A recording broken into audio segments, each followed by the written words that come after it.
Welcome to the lecture for Chapter 13. This chapter analyzes the use of the Internet and social media in public relations. The use of the Internet has exploded over the past 20 years and is the newest form of mass media that PR practitioners can use and study. This chapter provides an overview of how the Internet and various forms of social media help people in PR. The Internet is evolving so quickly that you'll notice that I provide a couple of updated stats than what is provided in our textbook, since those statistics are already out of date. The web is still evolving, and we can only guess at how it will help us and entertain us in the future. Let's take a few minutes now to better understand how the Internet helps us in PR. There are many benefits to using the Internet for public relations purposes. Let's go over 7 specific ways.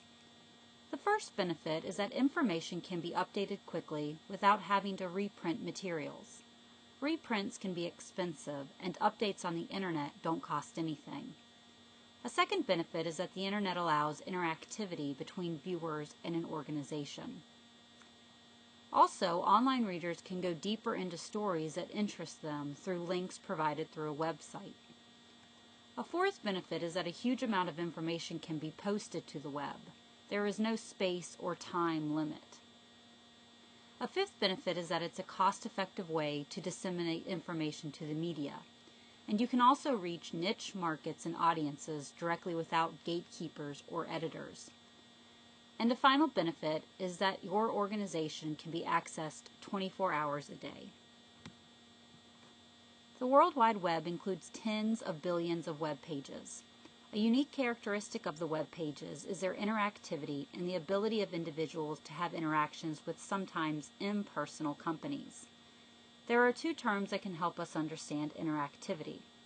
Those terms are push and pull.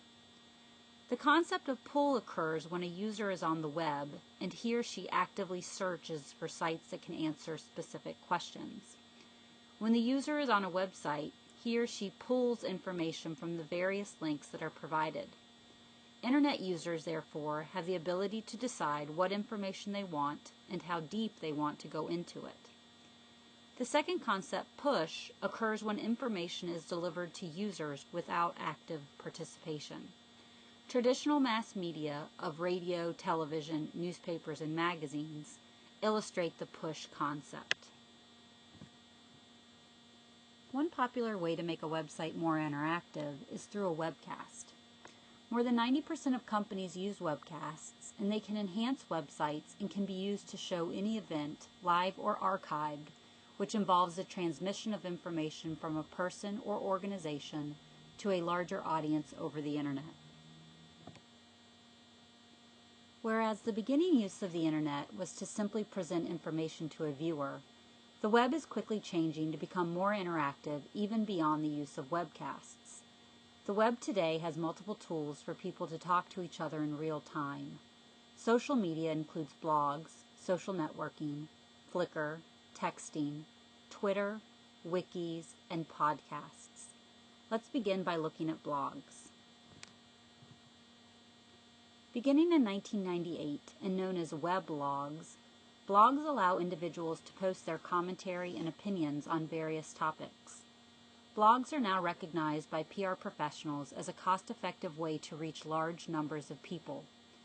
There are 3 different types of blogs PR writers typically use: corporate blogs, employee blogs, and third-party blogs. A corporate blog is a blog usually written by an executive and reflects the voice of an organization.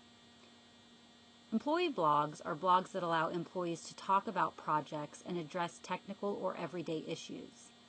Employee blogs can be a great way to engage workers, but an organization should establish guidelines for participants to avoid liability or proprietary information to be leaked.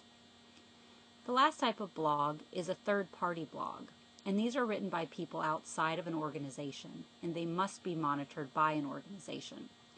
Products or a company can be attacked on blogs, so a company has to conduct environmental scanning to be proactive with potentially negative mentions on blogs that can be reposted by other online outlets.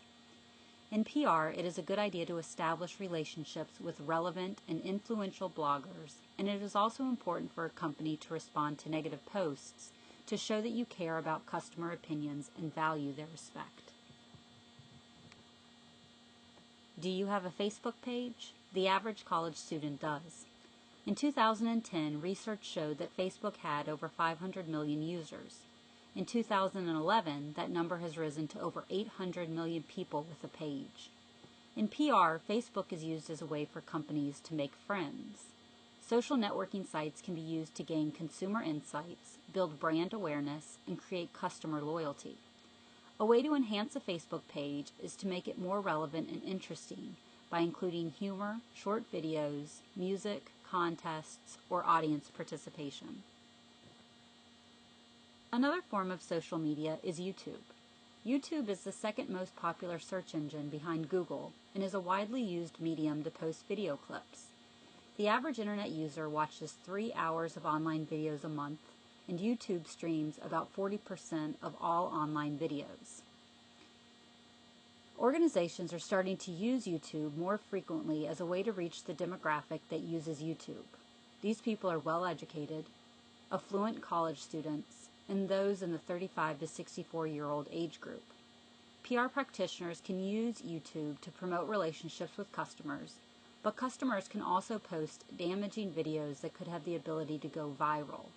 In PR, you have to constantly monitor the site and what is being posted about your product or organization.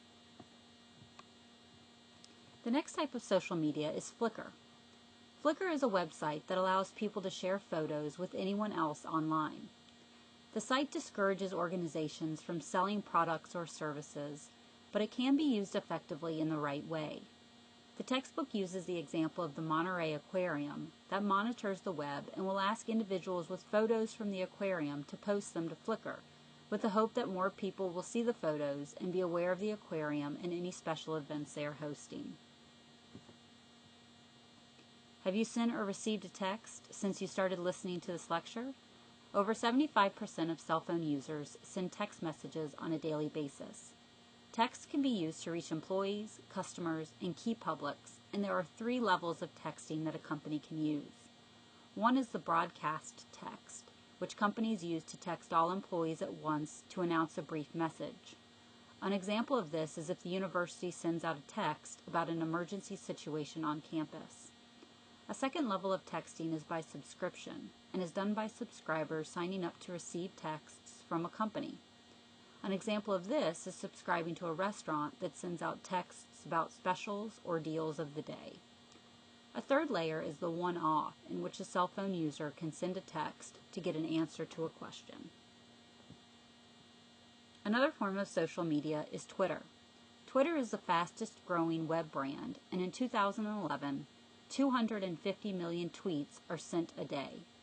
Twitter is different than texts because anyone with an internet connection can view the tweets. Twitter is a great medium of communication to use in PR, but there are several ways to make your tweets more effective. You should be creative when you create them.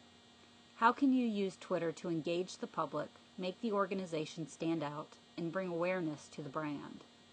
You should avoid simply posting announcements, but think of ways that you can engage followers in a conversation. You should limit the number of tweets you post so people don't start to overlook your tweets. You should tweet something every day, however, in order to keep your name in front of your followers. And finally, you should use Twitter in a crisis. It can be an ideal form of communication to provide up-to-the-minute details. Wikis are a collection of web pages that anyone has access to provide or modify content. Wikis can be used to have people share first-hand accounts of their experiences with a product or service. In PR, they can be used to keep employees and clients up to date on schedules and plans for the company. A final form of social media are podcasts. A podcast is defined as a digital media file or series of media files that is distributed over the internet using syndication feeds for playback on portable media players and personal computers. Podcasts have several benefits. They are cost-effective, customers can access material 24 hours a day from them, and they can be listened to anywhere. In PR, they can be used to offer news about a company, give in-depth interviews with executives, feature consumer tips, and offer training materials for employees. Tens of millions of people listen to podcasts, and this can be an effective way to create and maintain relationships with publics. This concludes the lecture for Chapter 13 that analyzes the use of the Internet and social media in public relations. The Internet is changing so fast that we are still trying to assess its impact and potential uses. You might have already been familiar with all or many of the items spoken about today. If you already have experience using these, you should be prepared to use them to communicate to publics in the future. If you are not familiar with some of the items, I encourage you to learn about them and how to use them so you can be part of the growing web and the advantages it provides to the field of public relations. Thank you for listening.